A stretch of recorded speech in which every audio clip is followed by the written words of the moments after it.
menyenangkan sekali suasana kita sore hari ini, The Tikers. Tentunya, Happy. walaupun sunsetnya gak kelihatan sebenarnya, walaupun programnya namanya segmennya Sunset Talk, tapi ya biasanya ada sunset cantik. Sunsetnya nggak ada, ini ada 2 sunset yang cantik banget ada di sini nih. Aduh, kalau yang ngefans nih pasti udah nggak bisa berkata-kata nih ya biasanya ya. Starstruck.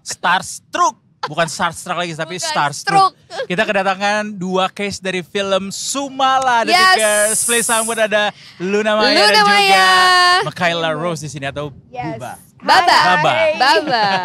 Sorry nih rambutnya berantakan. Emang harus grande di sini. Bener. Alami ya. Ya, coba blowernya agak salah arah ya. Iya. Baru pertama kali loh Serius? di sini. Ini ngelihat sini enak kan? Tapi di sini. to be honest, it's a very very nice spot loh ini. Iya benar. Dan alhamdulillah hari ini polusinya lumayan ya. Karena lumayan. hujan juga kan. Oh, Jadi bener. kayak kehalang tuh. Bener. Kalau nggak hujan mungkin kita di sini abu-abu ya. Bener. Bener banget. Bisa Aduh, langsung rambut gue. keterka sama Kaluna ya. Gak apa-apa, sunsetnya nggak ada. Ada 2 wanita cantik yang menerangi. matahari kita. Iya, jadi matahari kita untuk Lagi sore sale nggak hari matahari? ini. Iklan kakak. Aduh pas lagi habis 99 ya. Oh iya benar. Tapi kita bukan mau membahas sesuatu yang apa ya, bisa dibilang yang kita mau bahas ini adalah tentang karya baru dari Kak Luna Maya dan juga Michaela, adalah film horor nih. Another horror movie from both of them actually. Yes, benar. Karena ternyata dua-duanya udah Bu Baba juga udah lumayan sering. Bener. Ini bukan lumayan ya. Iya. Oke, nanti kita bakal bahas itu, tapi kita akan ke film yang akan kita ceritakan terlebih dahulu. Sekarang ini adalah yang berjudul Sumala. Jadi Kak Luna boleh diceritakan Sumala ini apakah nama tempat, apakah nama orang? Kalau kita baca beritanya kan, oh ini ada dari kisah nyata gitu. Menceritakan tentang apa Kak? Ya, perkenalan Sumala. Ini dia yang jadi Ini dia Sumalanya. Sumalanya gitu. Oh. Dia Baba di sini jadi Sumala dan Kumala ya. Anak kembar, yang satu selamat, yang satu tidak selamat sih. Hati-hati spoiler. Enggak spoiler, soalnya memang gitu kan? emang udah ada di udah thread. ada threadnya Iya, ya. memang ada threadnya dan Trailernya juga. trailernya udah maksudnya terlihat di situ. Dan maaf ya teman, soalnya Panjang nih ceritanya nih. harusnya diikat tadi. Iya, jadi ceritanya 2 anak kembar, yang satu selamat dan satu nggak selamat. Tapi ini adalah anak dari sebuah perjanjian yang terlarang dari Ibu Sulastri. Ya. Karena sebuah kondisi, karena keadaan dan kondisi yang mengharuskan Sulastri melakukan perbuatan yang nantinya ternyata membawa petaka ke keluarga mereka gitu. Tapi kalau kita lihat threadnya memang sangat viral di akhir tahun 2023 kemarin ya. Bener. Dan langsung digarap tuh jadi film pada akhirnya. Apakah ceritanya akan berbeda dengan yang di thread ketika difilmkan atau ada suguhan apa yang ditawarkan dalam film? Mulanya kan. Iya, cerita awal mulanya sih sama, cuma memang thread itu kan panjang banget ya. Kita harus kayak kompres itu menjadi 1,5 jam. Durasinya? Durasinya 1,5 jam ya kalau nggak salah, nggak nyampe 2 jam sih kalau nggak salah. Jadi memang harus yang diambil kan intisarinya gitu, karena memang thread tulisannya panjang. Kedua juga ya pasti perbedaannya mungkin di ending ya, karena kayaknya di thread aku nggak tahu apakah diceritakan sedetail itu. Cuma memang ini kan diadaptasi dari thread itu, dan memang asal muasal si Sumala itu dari mana itu yang diceritakan gitu. Dan kenapa ada anak-anak yang hilang di daerah Semarang gitu, terutama abis maghrib gitu nggak pulang-pulang. Dan konon ceritanya di daerah Semarang itu perbuatan dari Dedek Sumala ini. Ya ampun, kalau ngelihat Sumala aslinya se-cute ini gitu, nanti pas Nggak nonton mungkin dia makan banget loh orang. anaknya ini, pendiam, cute gitu, manis nanti pas gitu. nonton filmnya pasti terkaget-kaget kita nanti ya. Ini siapa? Apakah berbeda? Pengalaman ini bukan pertama kalinya kan untuk film horor. Ada kesulitan tertentu nggak memerankan apa ya, kisah nyata yang difilmkan? Ya ini mungkin film terbeda aku ya, mungkin dengan prostetiknya, 2 karakter itu juga susah banget kan. Apalagi ini juga di 1940-an sama di Fred juga kan, itu beda banget. Iya, jadi memang periodiknya di 1940-an, jadi bukan di anak-anak zaman sekarang. Jadi kamu mungkin belajar cara ngomongnya juga kan, terus ada bahasa Jawa juga. Yang paling banyak kerjaannya si Baba lah. Pakai dialek Jawa berarti ya? Iya. Dan memerankan 2 orang, ya kan? Iya, Apa itu kesulitan yang paling dirasain? Pas reading, mungkin Kumala gesturnya beda dan itu butuh banyak waktu. Jadi lebih fokus ke Kumala dan nggak ke Sumala. Jadi Sumala mungkin kurang butuh waktu ya untuk mendalami karakter dan membentuk karakter itu kayaknya kurang. Jadi kayaknya aku susah buat dalami karakter dua-duanya dan kontrol gimana nih? Iya. Itu challenge-nya dia, karena memang selama 1 bulan reading. Oh, reading. Reading sendiri 1 bulan? Iya, si Baba lebih banyak fokusnya di Kumala dan dia sendiri, karena memang secara gestur memang Kumala lebih spesial ya bisa dibilang. Jadi memang lebih banyak fokusnya readingnya di sana. Mungkin itu challenge terbesar Baba ya, karena kalau mungkin readingnya 2 bulan, jadi sebulan Kumala, sebulan Sumala ya. Tapi ya Baba hebat banget sih dengan hanya sebulan. Dan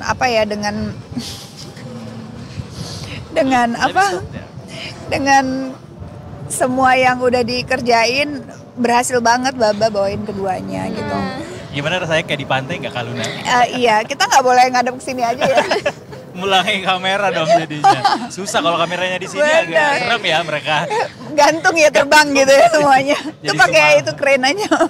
Tapi this is not your first horror movie Kak Luna. Enggak. Dan kali ini akan berperan sebagai apa dan bedanya apa memerankan film ini? Berperan di film ini dengan yang kali lainnya? ini aku di sini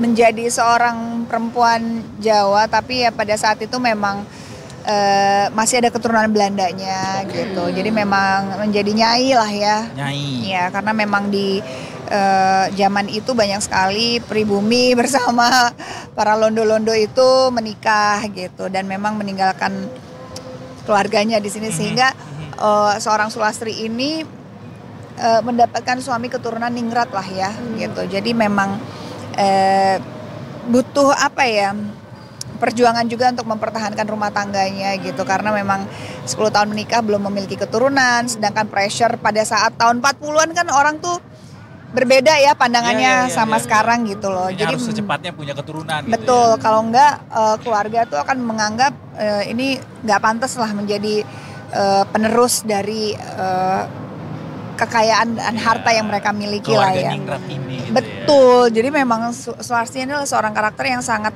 strategis gitu. Dia harus mempertahankan posisinya, tapi di satu sisi dia juga harus nurut sama suaminya gitu. Dan dia tidak punya suara yang secara lantang dia ucapkan, tapi dia melakukan tindakan-tindakan di belakang itu untuk mempertahankan semua itu. Makanya tindakannya itu it's behind the scene gitu loh.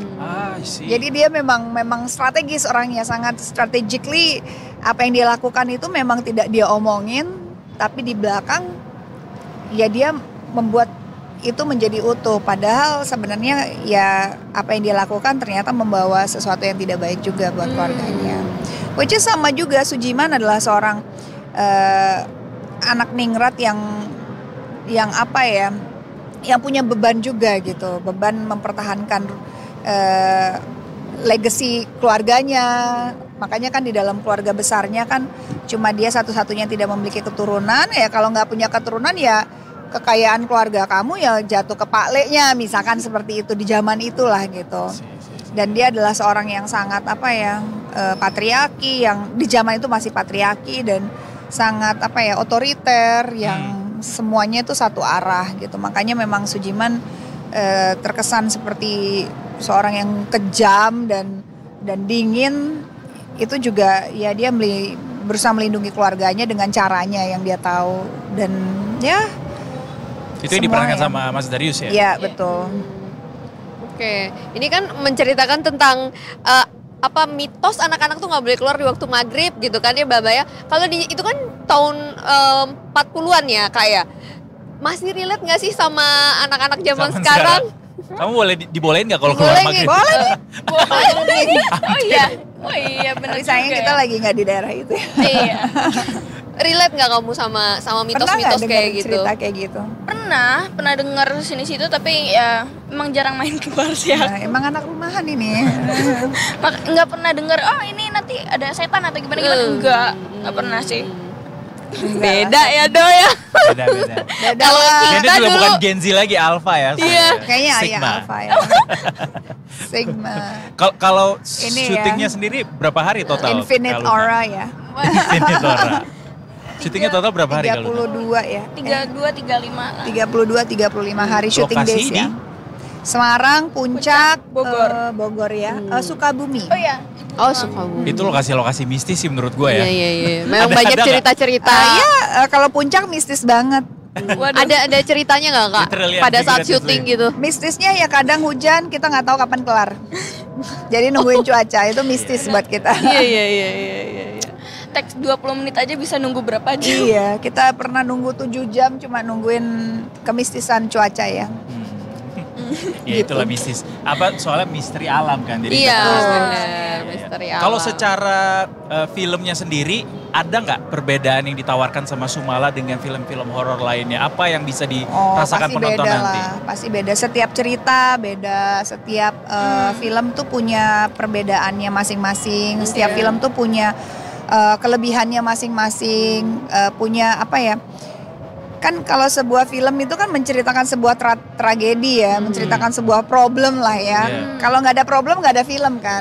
Exactly. Itu yang mau ditonton kan. Yeah. Problemnya aja udah beda-beda, permasalahannya juga beda, pemainnya juga beda, ceritanya juga beda. Aku rasa akan berbeda dari film yang lain-lainnya, tapi ya temanya juga masih tetap sama horor. Dan aku rasa orang yang suka nonton horor tuh kan pasti suka nonton adrenalinnya ya. Iya. Mereka mencari sesuatu yang membuat mereka tuh jadi berpikir, jadi tegang bareng, jadi kayak ketakutan bareng gitu. Jadi aku pikir it's a fun movie to watch, especially kalau rame-rame ya Baba ya, ajak keluarga, ajak teman-teman gitu. Jadi kayaknya memang film horor tuh emang serunya nontonnya rame-rame. Oke, ini film horor ada value atau nilai yang ingin disampaikan nggak Kak dari film Sumala ini? Aku rasa setiap film tuh punya value yang berbeda-beda ya. Nggak harus kayak kita nonton ke bioskop ada value, ada ini nggak sih kayak Ada pesan apa sih? pesan moral nggak sih nonton film gitu. Sebenarnya gini, kita kan kalau sorry Bapak, kalau nonton film itu kan kita melihat manusia. Kita melihat manusia yang sedang menjalankan dan berinteraksi dengan manusia lain gitu. Value-nya pasti akan kita pernah berpikir bahwa dalam situasi seperti itu ternyata orang melakukan hal ini akibatnya jelek ya gitu. Itu kan kita jadi belajar dari setiap karakter, setiap manusia, apapun yang mereka lakukan kita bisa belajar. Jadi nggak melulu harus ini pesan moralnya apa. Tapi kalau kita menangkap bahwa manusia itu selalu punya cerita yang menarik untuk dilihat dan dinikmati gitu. Ternyata ya kita nggak mungkin melakukan hal itu di dunia nyata kita, tapi kita bisa membayangkan kalau dalam dunia film dan kalau di dalam sebuah konflik manusia bisa saja terjadi. Jadi kita bisa belajar dari situ sih gitu. Atau buat seorang Luna Maya, pesan apa yang bisa didapat ke diri sendiri setelah menjalani syuting film Sumala? Aku sih mungkin lebih nggak ngebayangin ya hidup di zaman itu untuk tidak punya pendapat. Aku berpikir sebagai gitu. Sebagai seorang perempuan dan sebagai seorang manusia lah ya, yang harus mengikuti semua omongan satu orang, ibaratnya yaitu pada saat itu ya Sujiman adalah suaminya gitu. Bahkan berpendapat apapun tuh jadi nggak valid gitu loh, kayak nggak bisa gitu. It's a one way conversation gitu. Aku nggak bisa bayangkan kita hidup di zaman itu. Jadi bersyukurlah kita ada di zaman sekarang yang kita beropini, berpendapat, dan bahkan kita memberikan sebuah pikiran, kita mengungkap pikiran kita, itu menjadi suatu hal yang biasa, itu menjadi diskusi. Kalau zaman itu kan nggak ada diskusi gitu. Wow. Dari apa yang disampaikan kita penasaran sih sebenarnya Sumala ini akan bisa membawa kita mengarungi 40 tahun 40 itu akan seperti apa gitu ya. Ini it's a toxic relationship family lah ya ini. Dramanya. Drama. Ini ya Drama. Zaman yang sekarang. Iya. Dari Baba mungkin ada yang ingin disampaikan soal pengalamannya selama syuting Sumala begitu, dan juga ada yang seru apa yang ingin disampaikan ke penonton. Pengalaman. Ya, banyak sih, Baba harus makan ayam, makan kecoak ya Baba ya. Iya. Tapi nggak hidup-hidup kan? Enggak. Kecoa beneran. Nggak tahu. Kecoa beneran. Kecoa rebus. Ya ampun. Waduh. Atau ada fun facts mungkin yang main disampaikan Fun ketika fact, apa ya, ketika Bapak? kemarin Nggak syuting? ada. Fun. Ada nggak kejadian-kejadian Fun fact apa? menarik yang bisa di-share ke kita? Apa ya Baba? Harus pengorbanan ngapain gitu misalnya? Baba sih muntah-muntah ya waktu makan ayam ya, Iya. karena ayamnya Sampai masih muntah-muntah. ada bulunya ya Baba ya. Jadi ayamnya mateng, tapi masih ada kulitnya, masih ada bulunya, masih ada kepalanya, masih utuh. Aku jadi kayak pegang ayam mati gitu di penglihatan aku ya. Kayak, ini apaan? Iya. Aku harus makan ini, masih ada bulunya. Ya memang sih kan itu ayamnya udah direbus tapi Nggak jadi makan itu. Karena muntah-muntah. Sorry, tapi itu adegan di filmnya, Ada- scene iya, di adegan. filmnya itu. Oh, oke. Tapi scene di filmnya itu kamu makan ayam mentah ceritanya. Iya ceritanya. Oke, wow, menantang sekali ya. iya dia Baba yang paling menantang lah, banyak scene-scene dia yang menurut aku sangat starnya di dia lah. Ini cerita bergerak dari dia sih. Memang karakter Sulastri ini yang menggerakkan cerita di awal, tapi selebihnya pada saat Kumala dan Sumala tuh hadir, yang menggerakkan ceritanya memang karakter si Kumala ini sih. Justru dia jadi senternya ya. Memang dia center. Iya, memang dia center. That's why nama filmnya adalah Sumala. Betul. Kita mah supporting Sumala. aja. Tuh bajunya dipakai. Itu ada tagline-nya apa? Dolan sing adoh yuk neng ora. Oh, Yang artinya Ning ora use mule. Usah mule. Dolan, Artinya apa ayo tuh? Jalan yang jauh yuk. Ning orang nggak usah balik balik lagi. Oh, Nggak usah iya. pulang gitu. Dia Iya. tentang Ya Yunanita ampun. ya, dilihat-lihat ya. Jalan yang jauh, jangan lupa Jalan pulang. yang jauh, jangan lupa pulang. Tadi dia bilang nggak usah Jangan pulang, lupa jalan pulang. aja yang jauh gitu. Ya. Oke, terakhir Kak Luna mungkin boleh kasih tahu ke Detikers semua kenapa harus nonton Sumala dan bisa kapan disaksikan filmnya? Oke, nggak ada alasan sih untuk nggak nonton Sumala sih. Buat film pecinta film horor yang suka adrenalin, yang suka blood, Banyak ya. Ogor nih filmnya ya. ya berdarah-darah. Please go watch the movie. Kapan Baba? 26 September Yes, 2024. 26 September 2024 udah bisa disaksikan di seluruh bioskop. Jadi pokoknya 26 langsung atau nggak pre-order tiketnya ya daripada nggak dapet seat yang bagus. Udah mulai advance tiket sales? Harusnya seberapa hari sebelum sih. Oke. Ya, jadi kalau bisa daripada nonton di paling ujung atau paling pojok kan sayang. Benar. Kalau advance tiket posisi duduk itu menentukan kenikmatan filmnya Betul sih. sekali. Betul. Aku favoritnya di E atau D. Oh Bener, gitu, itu udah ada banget spesifik ya. ya. Iya. Teater satu di E atau D gitu. benar. Iya. Oke. Aku juga sukanya tengah tuh. 26 September Sumala Yes. di bioskop terdekat kesayangan kalian semuanya bisa disaksikan Detikers. Semoga sukses filmnya. Terima Kak kasih, Luna terima kasih ya. menghasilkan another Amin. box office movie untuk Amin, kita dan amin, semakin amin. sukses Ya. untuk industri perfilman Indonesia tentunya. Terima kasih. Thank you yang udah nonton. Jangan lupa tanggal 26 ya. Benar. Terima kasih juga.